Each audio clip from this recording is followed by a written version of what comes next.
Bueno, vamos a pasar ahora a la instancia de las preguntas, pero antes quiero pedir disculpas fundamentalmente a Paola y a las personas también que se unieron en esta conferencia por el problema que he tenido yo con YouTube.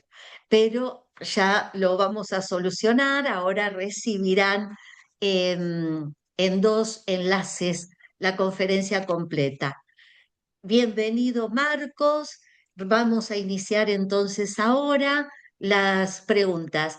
Marcos, si querés preguntarle algo a Paola, te escuchamos.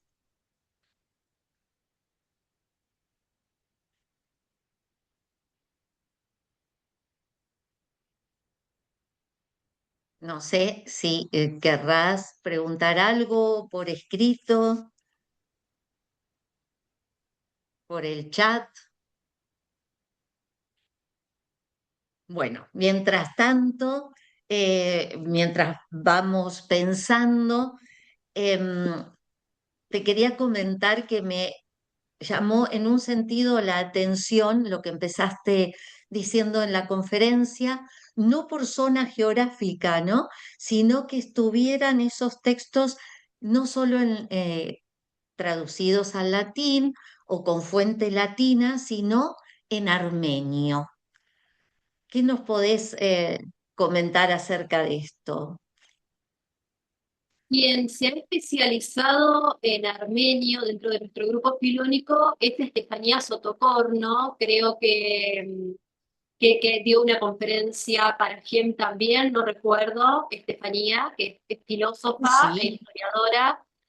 Bueno, sí. ella se especializó en los tratados armenios a tal punto que aprendió el armenio y tradujo del armenio al español los tratados de cuestiones sobre el Génesis y cuestiones sobre el Éxodo, gran parte de ellos. También se ha puesto en la tarea de la traducción, ya entregada también para el último volumen, de Providentia o Providentia, que también contiene, bueno, en relación con lo que se ha conservado en griego, transmitido, por ejemplo, por Eusebio, la cantidad de material o de pasajes conservados o traducidos en armenio superan el doble. Entonces, Ajá, el trabajo que ha hecho Estefanía, que va a tener una sí, introducción de Marta Leso y notas sí, elaboradas por ambas, va a ser de gran importancia porque hasta el momento las obras en armenio, especialmente de Providentia, tenemos una traducción al latín, del armenio al latín de Auger, que fue el primero que encaró la empresa de, bueno, primero editar el armenio, que es una lengua muy compleja, y sí. luego traducirlo al latín, ¿verdad? Y esto estamos hablando de 1822. Desde ese momento prácticamente no tenemos traducciones modernas, no tenemos traducciones modernas, digamos, la única que tenemos es en latín, de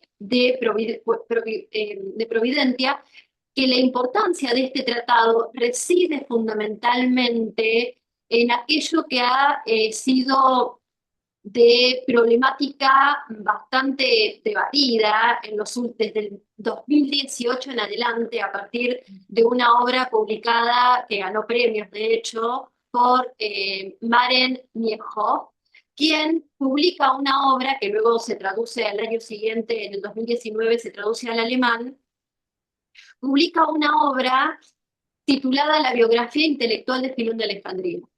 Y ella, una de las tesis que propone en esta obra es que en Filón se observa un viraje de una postura filosófica de tipo platónica, aristotélica, a lo estoico propiamente, que este Mm, viraje había ocurrido durante su viaje a Roma y estadía en Roma durante la embajada judía a Calígula para pedir bueno, los derechos de los judíos sean restablecidos luego del primer pogrom del año 38.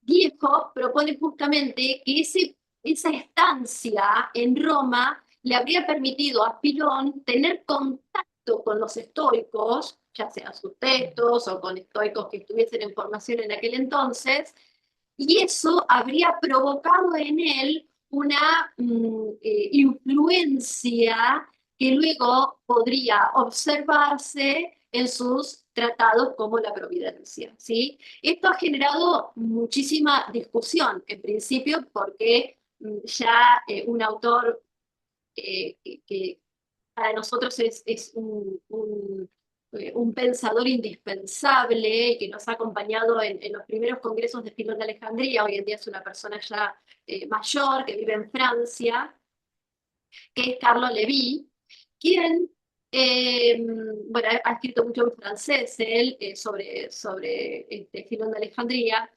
Él, en una conferencia que nos dio, creo que en el 2020, 2021, como cuando comenzamos el ciclo de encuentros, observó lo siguiente: Filón no puede ser sistematizado, por lo cual decir que De Providentia tendría una influencia marcadamente estoica sería equivocado, porque fundamentalmente De Providentia, que es una de las obras más estoicas, como también lo es de Animalibus, donde bueno, se presenta un texto completo de un tal Alejandro, que habría sido sobrino de Filón, también se dice que podría haber sido el hermano de Filón, etcétera, pero bueno, la teoría más fuerte es que habría sido un sobrino de Filón, que habría sido el famoso Tiberius, que luego fue una especie de prefecto en Egipto y que su cercanía extrema con la cultura romana y la permanencia en el poder político lo habría llevado a abdicar de sus creencias judías y con esto asumir una postura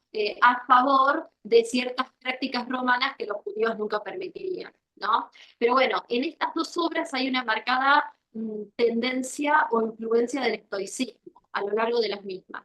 Entonces, si bien, como decía antes, se puede observar en Filón que en estas obras tendría, que además son obras que conservamos en armenio, entonces la mediación de la traducción complejiza en gran medida tomar un posicionamiento. Es decir, no son obras conservadas en griego y conservadas a partir de una fuente directa, es decir, escritas por el mismo Filón o transmitidas por, bueno, recopiadas, pero a partir de los textos mismos escritos por Filón, sino que estamos hablando de una traducción absolutamente indirecta con una influencia marcadamente armenia. Estefanía y Marta fundamentalmente en el volumen 7 que ya entregamos a Trota, hace una introducción general y luego una introducción particular a cuestiones sobre el Génesis y cuestiones sobre el Éxodo, donde explica detalladamente el proceso de traducción armenia, del supuesto griego al armenio, elaborada especialmente esta traducción por una especie de escuela helenizante armenia, que habría tenido una marcada influencia helenística y que esto habría determinado cierta orientación, al menos en cierta etapa de su constitución o de su formación, que habría llevado a que los armenios se encargaran de la traducción de los textos griegos al armenio propiamente, ¿sí? Esto también es propuesto por Terian, quien traduce de Animalibus, del latín de Auger, pero también con conocimiento del texto armenio,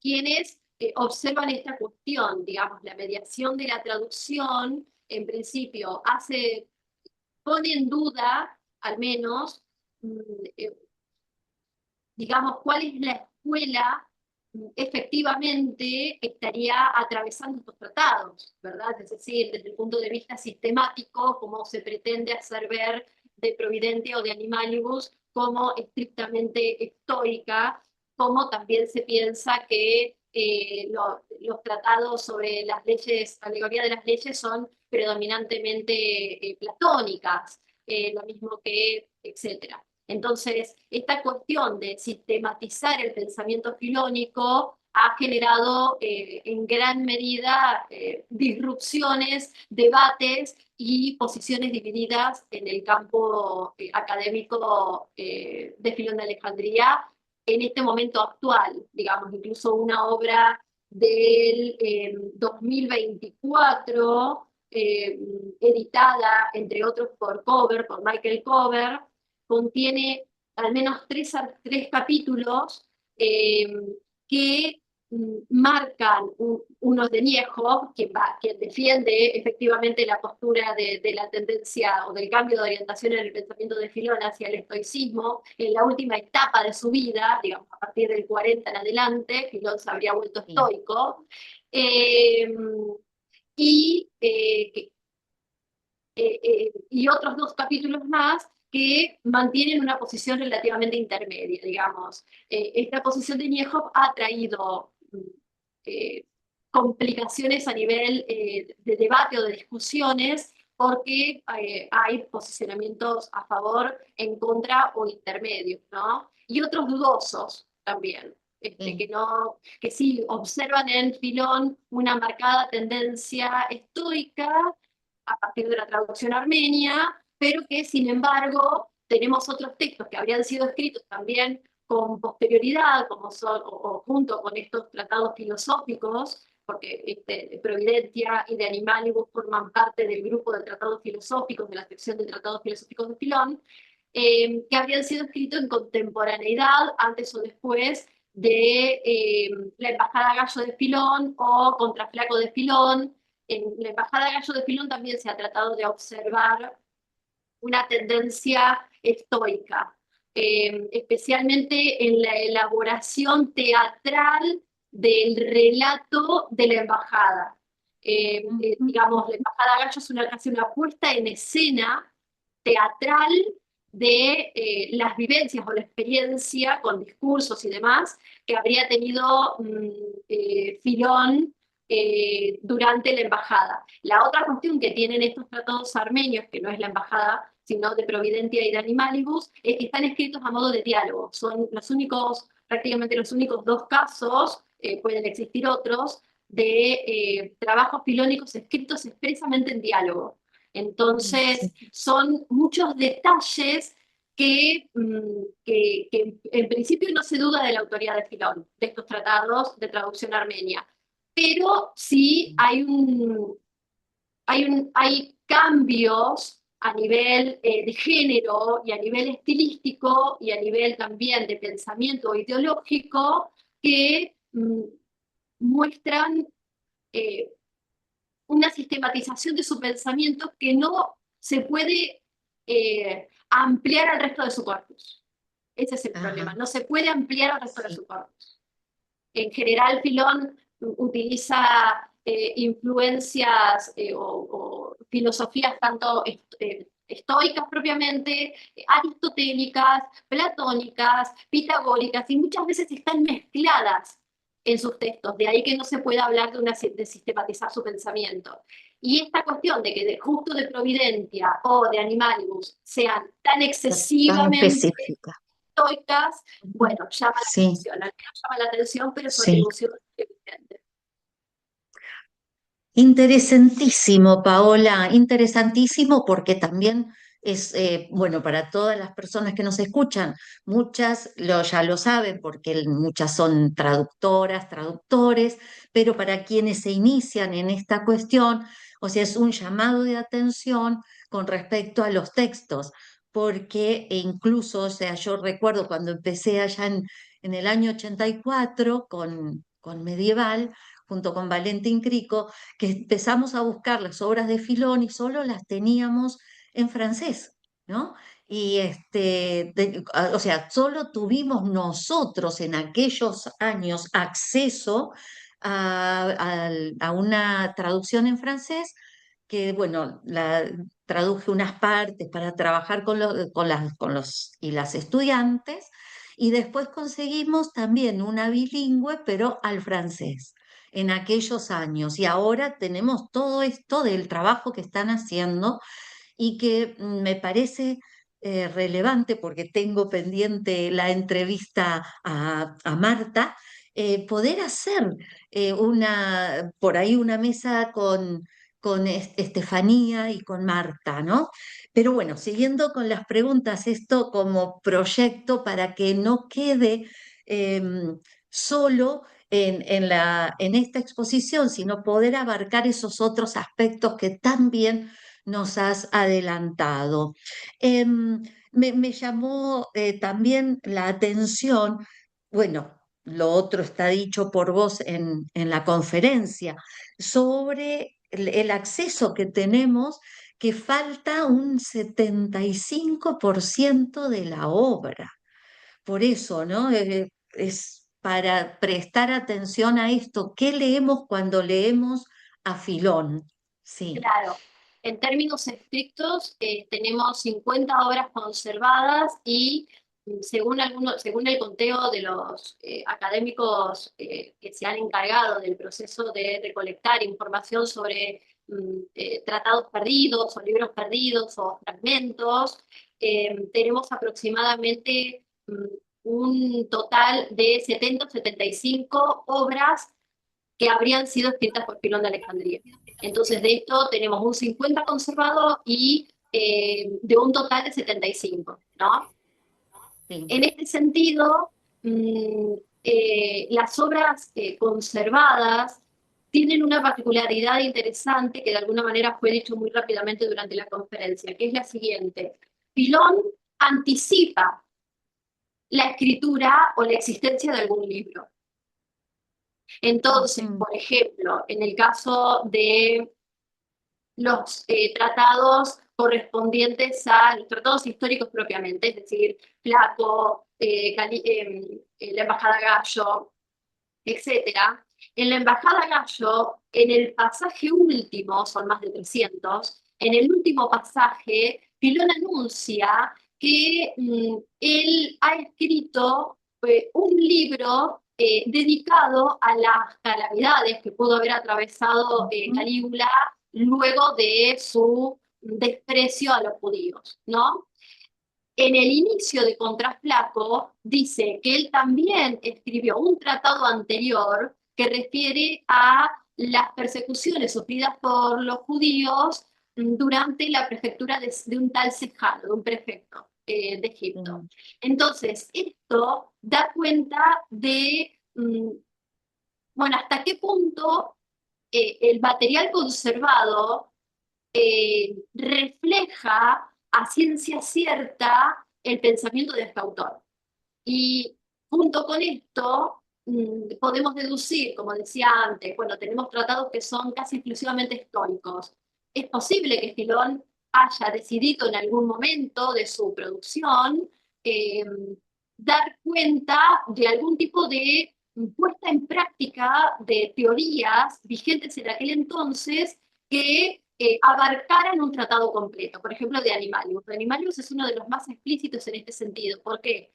Porque de Animalibus trata la, la tesis siguiente, demostrar la racionalidad de los animales. O sea, Alejandro, que se llama de Animalibus o el discurso sobre de Alejandro, Alejandro, que sería este sobrino de Filón, con quien Filón discute en De Animalibus, va a defender la tesis de la racionalidad animal mostrando o equiparando a los animales con los seres humanos a tal punto de asignarle entendimiento racional, no solamente en el habla, sino también en la inteligencia, y mostrando la clara tesis de que animales y humanos están en una correspondencia igualitaria, por lo cual existe una igualdad moral y jurídica entre ellos. ¿Esto qué implica?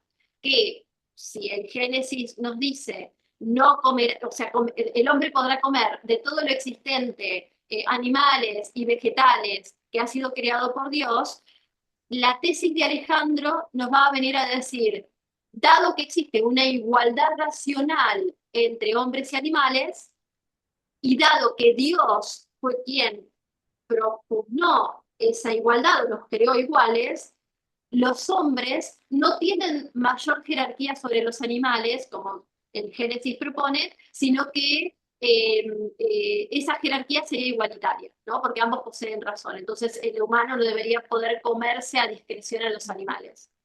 Eh, Esto obviamente va a ser totalmente refutado por Filón.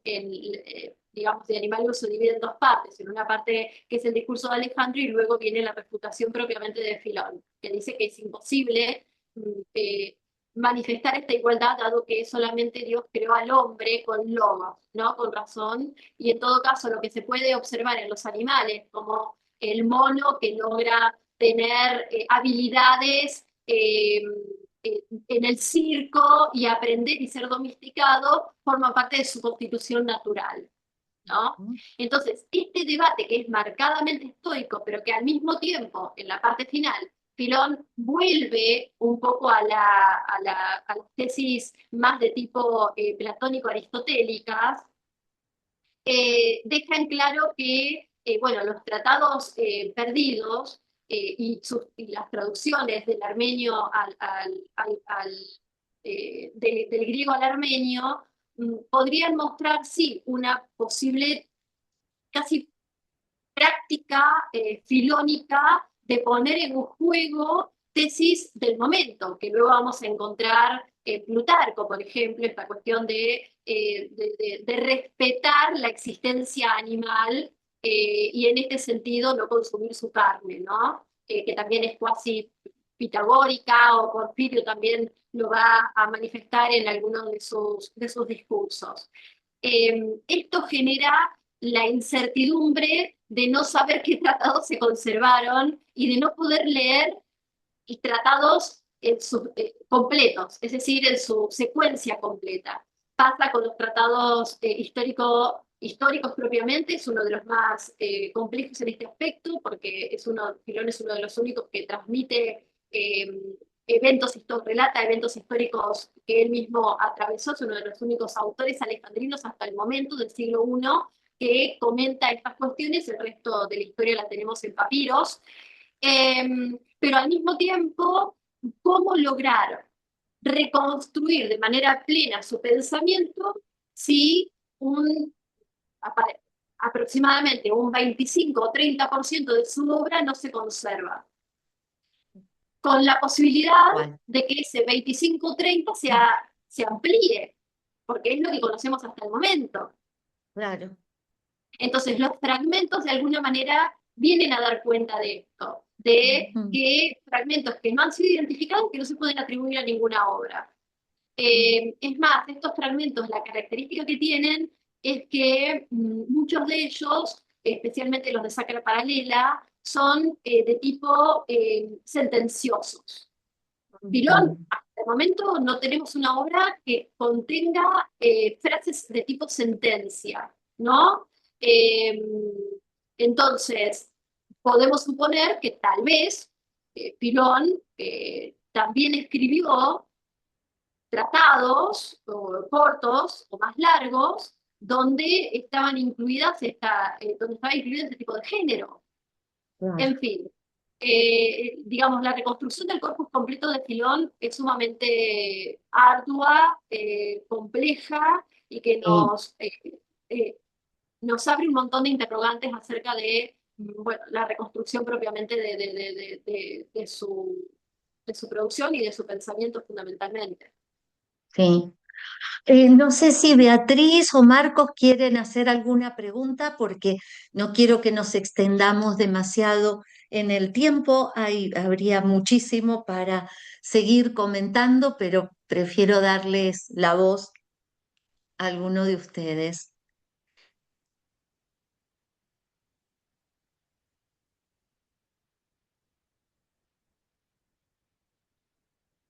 Si no hay preguntas, bueno, todo lo que estuviste comentando sobre los códices, la relación de Filón y Flavio Josefo, la lógica, la cuestión moral, y como decíamos hace un rato, qué es lo que nos ha llegado de Filón, ¿no?